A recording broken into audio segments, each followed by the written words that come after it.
Genèse 28. 1. Isaac appela Jacob, le bénit, et lui donna cet ordre. Tu ne prendras pas une femme parmi les filles de Canaan. 2. Lève-toi, va à Padan-Aram, à la maison de Bethuel, père de ta mère, et prends-y une femme d'entre les filles de Laban, frère de ta mère. 3. Que le Dieu Tout-Puissant te bénisse, te rende fécond et te multiplie, afin que tu deviennes une multitude de peuples. 4. Qu'il te donne la bénédiction d'Abraham, à toi et à ta postérité avec toi, afin que tu possèdes le pays où tu habites comme étranger, et qu'il a donné à Abraham. 5. Et Isaac fit partir Jacob, qui s'en alla à Padan-Aram, auprès de Laban, fils de Bethuel, l'Araméen, frère de Rebecca, mère de Jacob et d'Ésaü.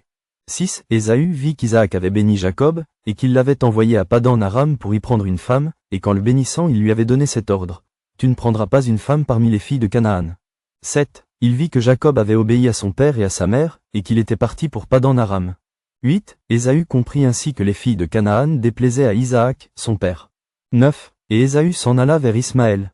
Il prit pour femme, outre les femmes qu'il avait, Maalas, fille d'Ismaël, fils d'Abraham, et sœur de Nébajos.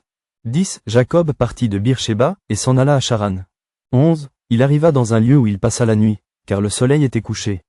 Il y prit une pierre, dont il fit son chevet, et il se coucha dans ce lieu-là. 12. Il eut un songe, et voici, une échelle était appuyée sur la terre, et son sommet touchait au ciel.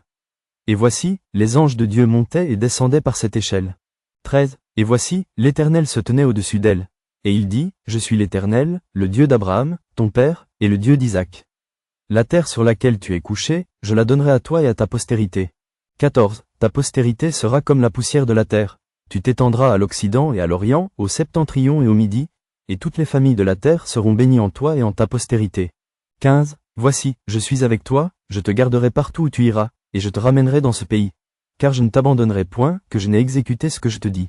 16. Jacob s'éveilla de son sommeil et il dit, certainement, l'Éternel est en ce lieu, et moi, je ne le savais pas.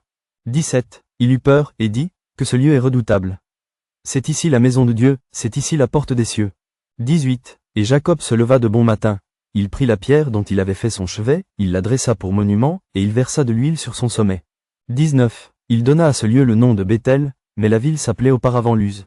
20. Jacob fit un vœu, en disant, si Dieu est avec moi et me garde pendant ce voyage que je fais, s'il me donne du pain à manger et des habits pour me vêtir. 21. Et si je retourne en paix à la maison de mon père, alors l'Éternel sera mon Dieu. 22. Cette pierre, que j'ai dressée pour monument, sera la maison de Dieu.